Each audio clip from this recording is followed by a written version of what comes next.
ezali rassemblement oyo tozalaka na yango ezali kosunga biso bacommerçant ezali échange esika wapi tosalaka masolo na biso oyo etali makambo ya mombongo na biso. Mais comme d'habitude tozoluka moto oyo akoki kosambela po te tobanda café na biso ndeko oyo akoki kozala prêt akoki kopusana asambelela biso po tobanda café na biso rapidement ndeko oyo akoki koya kosunga biso na losambo.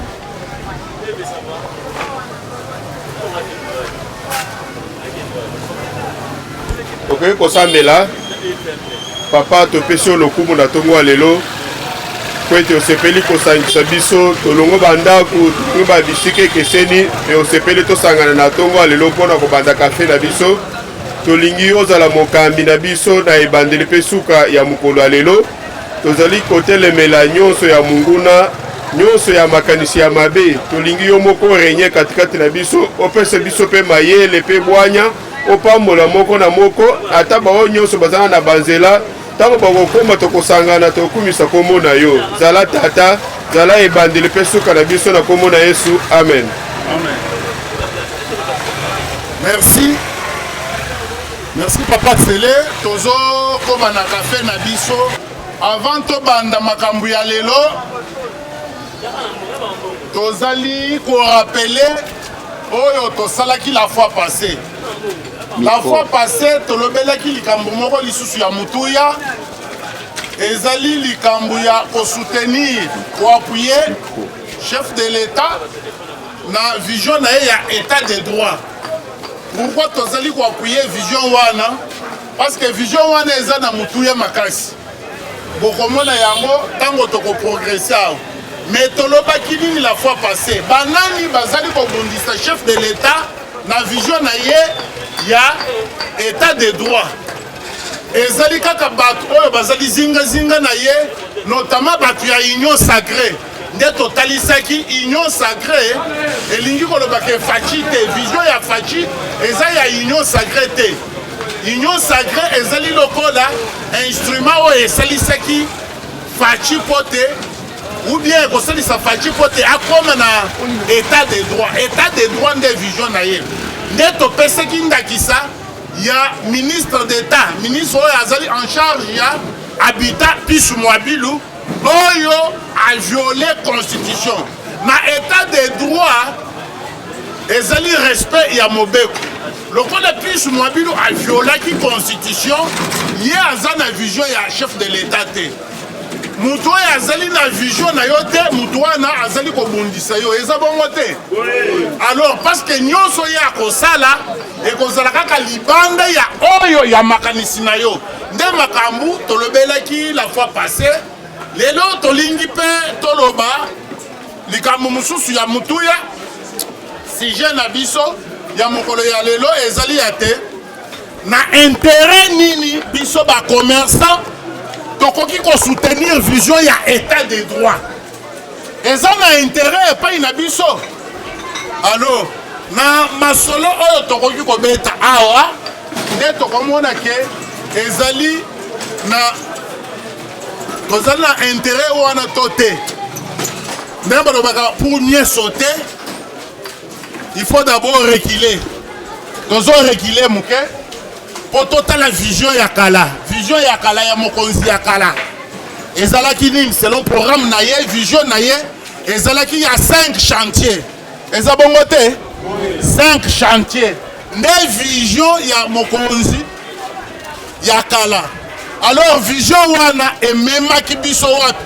parce que souci na biso ezani lelo oyo biso bacommerçant tozali koyimayima omoni vision nani tozoteka te makambo ebele ezali. est-ce que wana ezali problème ya chef de l'état?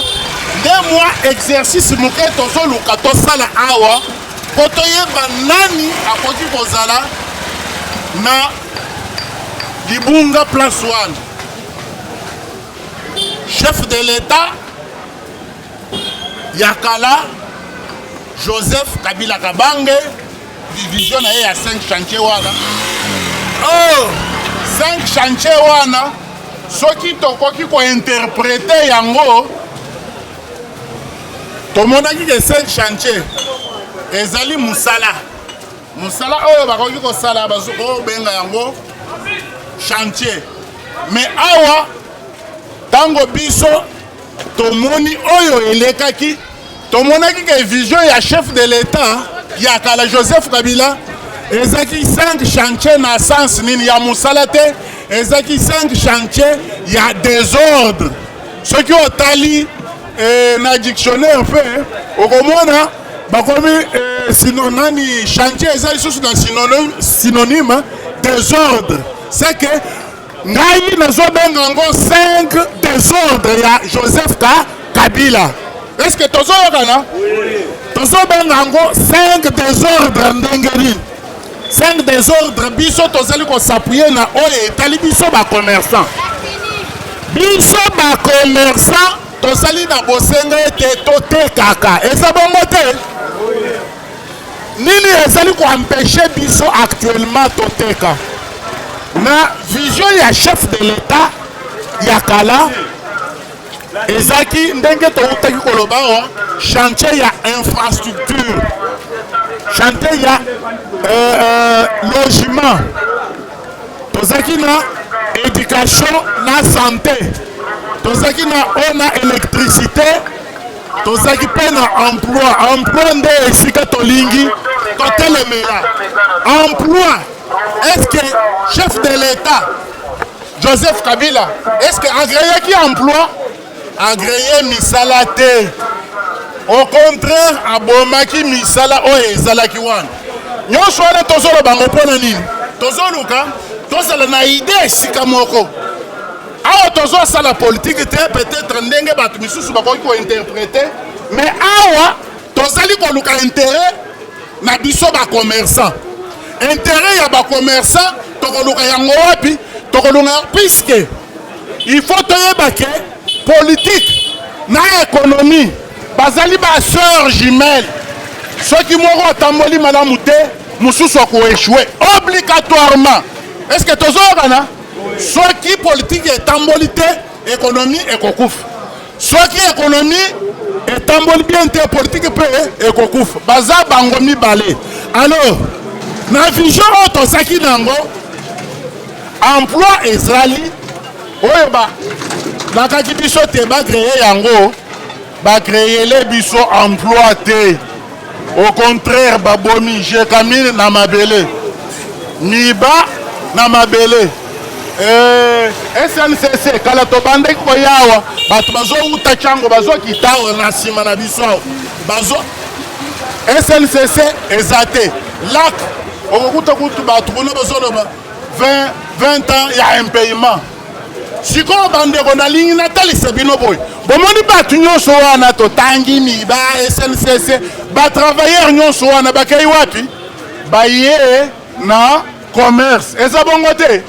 Po ba survivre il faut baza na eloko mosusu ya kotala te baye na commerce. Mais oyo moke batikali na mosala wana ba policier, ba fonctionnaire mosusu, ba militaire bango batikali fidèle na mosala wana. Bango bazali nini? Bazali na situation ya sous-paiement. Bazali kofuta bango malamu te. Eza bongo te? Mutu bazo futi $30, $20.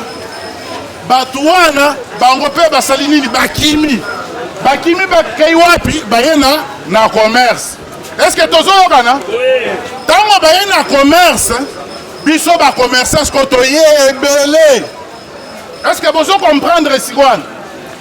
Toye ebele na économie bazali kobenga yango olicopson.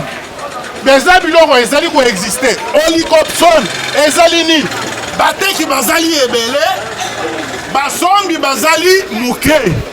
Alors tango basombi bazali muke calculer 100 personnes baye pour basomba et pas y a 1000 personnes.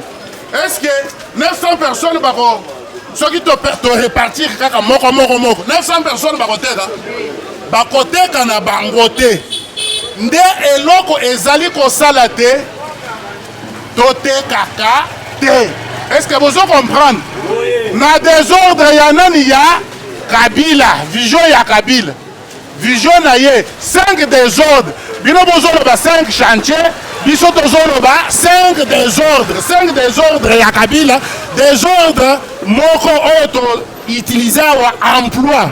Toye komona que emploi exacté. Au contraire, bat oyo, il fallait ba zala na emploi, ba zala na misala kuna, ba kimela ki commerce. Tokomi ebele moyen totek exacté. Il faut qu'on sa la réparation. Et si kawana, normalement, il faut ezwa temps ebele pour tokoma na situation ya que non bateki tozali muke basombi bazali ebele nde toko évoluer. Lelo yo soki toko koloba bomoni président bomoni fachi makambo ezo tambola te yonde ozali ko comprendre fonctionnement ya makambo ya mboka te pendant 18 ans ezaki désordre bango moko mutu balobi parce que moi bazali ko définir yango selon contexte na contexte actuel ndenge tomoni et d'ailleurs nazali ko yebisa bino na vision ya kalawana ezaki pasi vraiment pasi pona nini bandeko batu bango moko balobi ke non il faut simike ezala autant simike ezali nini simike ezali lifuti oyo bakopesa mutu mais oyo ekoki kokoka na babesoin na ye nyonso babesoin oyo vito besoin oyo ekosalaka mutu azala vivant bakoki kokitana se te mais SMIC si je me rappelle ekoki kozala ba $70 ou bien 70 à l'époque là mais okomona bazofuta mutu $40 ezali mpo asala nini bango moko bazali en dessous ya SMIC c'est que bango basali nini baviole mobeko na Kabila ezali kaka violation ya mobeko. Or constitution na biso ezali koloba ke il faut bafuta mutu salaire oyo ezali kokoka pote a survivre soki bazopesa mutu kamwa salaire ya moke ndenge oyo babande kopesa wana ezali méchanceté. Est-ce que bandeko tozoyoka méchanceté nde tozoloba makambo tozaki na sujet mosusu il fallait tolobela mais oyo tozoloba ezali actualité po toyokaki distraction moko esalamaki na ntango kuna bino mpe bolandeki yango distraction wana nde tozoluka totalisa bato te omoni ntango bazwali ko viole ndenge tolobaki yake baviole SMIC baviole epai ya bato boni soki tokoki koconsidere atake non bafonctionnaire baagent ya l'état bazala ata 1 million 1 million wana soki tosali calcul ya moke bakoki kozala dans 18 années 18 d'abord fois 12 fois 1 million baviole constitution mbala boni baviole constitution mbala ebele seke na régime ya Kabila vision ya état de droit ezalaki te ezalaki kaka vision oyo tobandaki komona wana oyo ya konyokolaka bato mais lelo soki mutu akoki koreve ke non Joseph Kabila azonga po te tozonga na situation wana bomoni kala mingi te balobi te bazofuta babakiseli baagent public ya l'état mbongo 30% ti 45% na mois de juillet ezali pote biso parce que mbongo oyo biso tozwaka na commerce awa mais mbongo wana il faut tomituna eutaka wapi eutaka soki bafuti bato malamu bango mpe bakoya kosomba malamu mais soki bafuti bato malamu te ou bien bafuti bango te moyen toteka eza te c'est ainsi que tokoki koreve ata moke biloko wana te ata moke tokoki kosepela na eloko wana te Facile sauveur effectivité de l'état de droit Facile sauveur abat les tracasseries. Fachi le sauveur, ba commerçant tokomi ba millionnaire. Tolo baka Fachi le sauveur madame nous pour ça wana. Il faut tokumiseye le quoi il y a une vision. Vision ya kobit c'est biso. Parce que dans l'état des droits, 1000 chantiers, plus de 1000 chantiers eza na kati wana. C'est ainsi qu'il faut tout appuyer.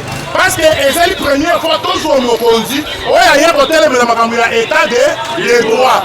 Awa, toujours sang ça va tout toujours sang ça va politicien, toujours sang ça va tout ya l'olenge. Mais toujours il faut s'appuyer dans mon côté. Ce qui toujours le makambu ya Fachi, parce que awa batunion so peut-être pour Fachi eza bongo mais biso toujours loba parce que yende azali mokonzi mikolo eza bongo te tango yo pe papa niko tango kokoma mokonzi lobi tokobanda kokumisa yo parce que biso ba commerçant oyo azali kobala maman de papa ezali na esprit wa parce que tozaka na temps ya koperdre te soki bitumba ekoti awa parce que le temps c'est de l'argent. Voilà la raison pour laquelle Bissot Ozali pour appuyer régime Oyezali et surtout vision Oyo. Vision il y a état des droits. C'est pourquoi Tosali sur le cas Oyo. Tozo Betango 2 fois ou 3 fois avant Tokota Nalikambu Moussous. Fachi le sauveur, effectivité de l'état des droits. Fachi le sauveur, abat les tracasseries. Fachi le sauveur, par commerçant commis à millionnaire. Ozobandela lisusu parce que eyokani malamu te. Millionnaire azaka na bachere na ye. Millionnaire azaka mawa te. Soki oza millionnaire, soki tolobi millionnaire, okosala démonstration ya ba millionnaire. Eza bongo te. Allez, tobandela lisusu. Fachi le sauveur, effectivité de l'état des droits. Fachi le sauveur, abat les tracasseries. Fachi le sauveur, par commerçant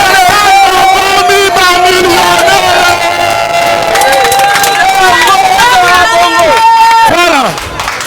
C'est pourquoi Tozali pour appuyer quand on comme un millionnaire. Et si Kaya Azali, ayokeke, nalakaki batu, ke bakoma ba millionnaire. Ce qui est similité, même si on a un président, on a kaki biso que tu comme un millionnaire. Ah ouais, c'est tu comme ba millionnaire, tu tournes mutuna. C'est pourquoi il faut que ya kakao ebele. Totongawa, makamoto sosal, ba commerçant. C'est là la zone d'Axebino et le Romususawa. Tozana makamuna biso et comme akate. Il faut être comme akalikolo. Donc, à tabac journaliste, va le verra yangote. Soit qui biso moko tozu initiative. Le quoi l'initiative votre yeux et c'est l'initiative moko ya madame côté bayo kakabiso. Un jour. Donc, on a dit envoyé un président. Est-ce que vous avez oui. Ceux qui ont révélé, ceux qui ont la vision, il y a énormément de salles. Tozo ya o poto sakanate. Mais tozo ya wa poto le bela makambu ya mutu ya makasi. Tana ba pratique ya kalawana ya ko violer loi, ko violer constitution, ko nyoko la batu, ko futa batute. Or biso poto bika, il faut ya malamu eza na batu. Po batwana tambo so monwana. Bazo kibele wapi? Mais si ko bango ba futi bango te. Ozolo ke makambu etambo le malamu ndengeni. Yango Fachi alobaki ke mort ici ekufa pona nini. Imaginez-vous ni ba ezate. Muto komi kolongola toli ya ndako na ye kwa ke ndekoteka. SNCC awa bazolu ka basale na biso nani SNCC ezonga. Donc on va vous mettre sous la grippe bazali ko timola bazo dame c'est que vision kaka yo ya bango ya kalawana. Alors bande robotela eloko eloko ezani boyebi kala toujours balobela makambo ya petit commerce eza bongo te petit commerce eza ya ba congolais petit commerce eza ya ba congolais mais ezali nini na 2008 ouais eza pratique ya période ya Kabila. Est-ce que vous comprenez? Ouais, il faut boire le moutoyer ya makambo maintenant complot na complot. Petit commerce ezali ya ba congolais mais bango babandaki kosala nini bango bazali koviole lokola bazali na expérience ya koviolaka mobeko bazosala nini bazokosa bakongole keno petit commerce ifo ezala ya bakongole mais kaka bango moko bazali kosala patente spéciale oyo eloko bozomona oyo naza na yango ya moke vimbisi yango boye po butu nyonso atala kabila na bato na ye na bamuzitu makambo babandaki kosala estce tozokana babandaki kosala ndenge nini petit commerce exercice ya petit commerce ezali réservé na banationaux bango bazozwa nini bazali kosala soki otali awa malamu titre eza nini coupo réussi bapesi na numéro eloko mobimba titre na yango coupo réussi bon tozokoba balobi nini awa monsieur Ousmane Diarra de nationalité malienne dont passeport numéro asali nini a versé somme na ye ya $100 motif ezali nini frais administratifs de constat d'exercice du petit commerce par un étranger bomoni photo na ye yango oyo superviseur ya makambo nyonso oyo loko ya hôtel de ville na 2008 estce tobozomona bandeko eloko oyo ebimisaki makelele ebele eloko bozomona oyo na 2008 ezali patente batikalaki na exercice wana bazali kosala bazoya kokosa bino exercice ya petit commerce na bakongolais kabila na bato na yo bazosala biso je estce bozoyoka bazosala biso je dans l'entretemps bazoli kosala patente spéciale bayebi kodrible constat oyo esali nini bapesi mutu mokanda oyo pour une année bapesi mokanda ate po te aexercer commerce est-ce que tozoyoka na bandeko mais makambo wana ezokambusa biso mingi bandeko bomona kabila na bato na ye makambo babandaki kosala eloko oyo natelemaki raneko totelemaki nakei awa deuxième baptême na ngai nabetele bino masolo ya nini awa nakei awa na marché central nazwi mekafone nabandi kobelela eloko wana ezali kosalema pavio mobimba bomoni pavio bana zobelela baye babrili ngai estce tozoyokana bakangi ngai parmi bakasho ya mabe kasho ya marché central oyo kende boyo eza lisusu te okomona à peu près soki 4 heures du temps navandi wana mpona nini mpo nalobi te mpona nini bozosala eloko oyo eza patente wana toza na année 2010 oyo okoki koloba bongo te mama oyo azaki wana atindeli major mibeko major aye ale babwili cimangale kuna yo ozali kotrouble ordre public seke eloko wana na bande kosala nini kotrouble ordre public mpo na bango mais dans l'entretemps bazokosa exercice ya petit commerce patati patata navandi wana nazali kofélicité bandeko na biso ya SNVC syndicat mosusu mama Suede ayaka moto ayaka kofaire libérer ngai non botika président na biso bayaka nabimi nalobi na kolemba te na 2014 bino moko boyebi tokendaki awa na Mongita parmi makambo tolobi nazali na nini awa bokomona kashe ezali awa totindelaka bakimbuta oyo baza na gestion ya province nani kashe awa tolobi keno bino il faut petit commerce ezala ya bakongolais na Mongita wana basalaki biso je boyebaki bakataki courant titina c'est ça non bakataki courant après lokola moteur todesoki kaka ya commune wana toye kokuta moteur balie singa na likunzi moyen tosala autrement eza te tozwi courage lokola presse ezaki wana tobeleli na presse tolobi keno Kimbuta il faut démissionner. Pourquoi? Parce que yo ozali autorisé ba étranger basa la petit commerce. Totanga ki makambo ezali ebele soki okoluka na kati ya memo oyo bango ba zwaki okomona makambo nyonso ezali na kati.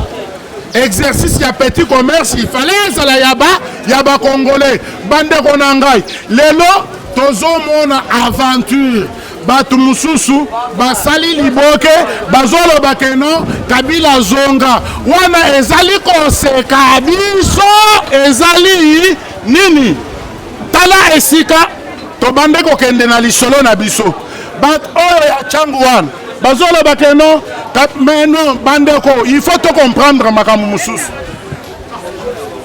ex-président na biso na constitution balobi ke aza mutu ya honneur azali sénateur à vie c'est que ye azali mutu munene aza mutu ya honneur sénateur à vie c'est que aza mutu ya sagesse ba sénateur bazaka batu ya eza chambre ya ba sage aza mutu moko aza na sagesse mais tokoki komona un jour un sage a commis acteur ya théâtre te pona kosala eloko bango basali na chango wana oh non Kabila zonga azobwaka mbongo ça c'était un théâtre ezaki biloko moko préparé est-ce que bozoyoka mais biso ba commerçant il faut tozala sur les qui vivent est-ce que bozo comprendre pona régime wana tobande komona makambo nyonso tala ba misusu yango oyo makambo ya patente oyo ça c'est une patente spéciale oh babandaki kolivre na banini bazo paye batu te bazali kofuta batu te na nyonso wana est-ce que yo commerçant mutu ozali awa Kabila azonga te tozobandela bande koyoka Kabila azonga te tozobandela soki boyoki malamu te Kabila azonga te voilà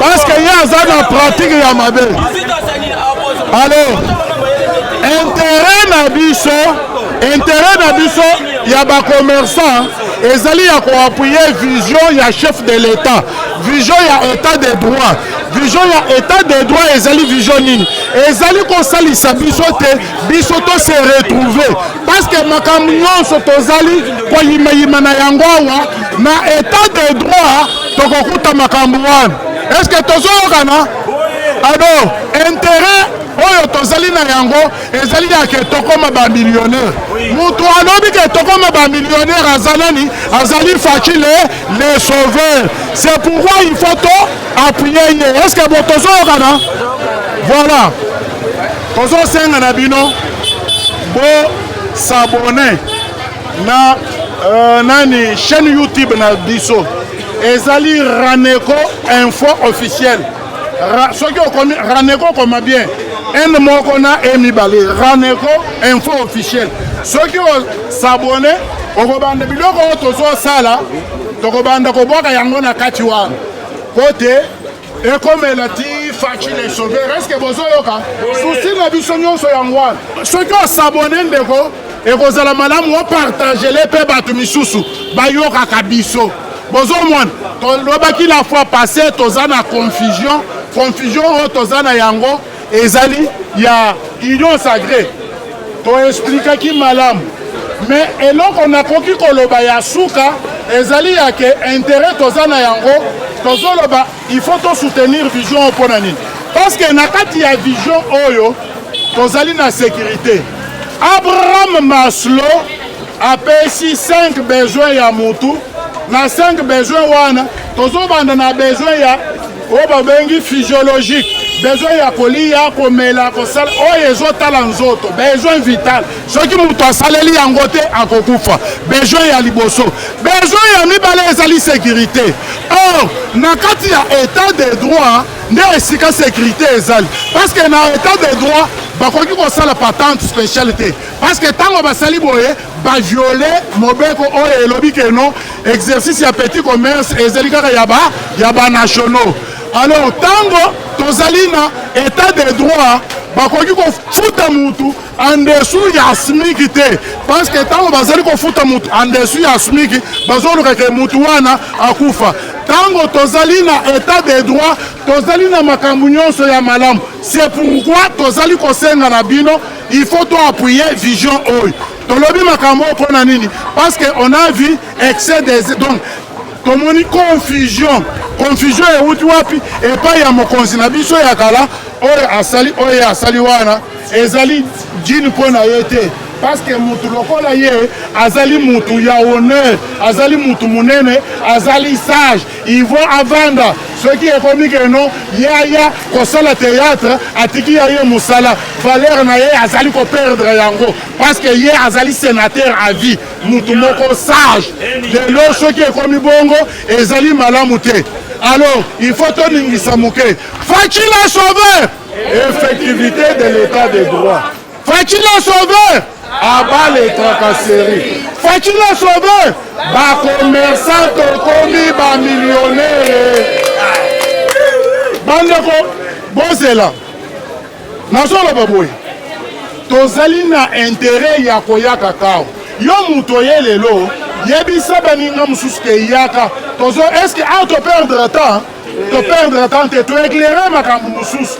oyo keno tozaki na confusion e tozoteka te e omoni faci te eza mpo na faci te parce que mboka esi ekufaki faci azali na kati ya kosala nini kotelemisa yango faci sala zandu na biso etongama faci sala zandu na biso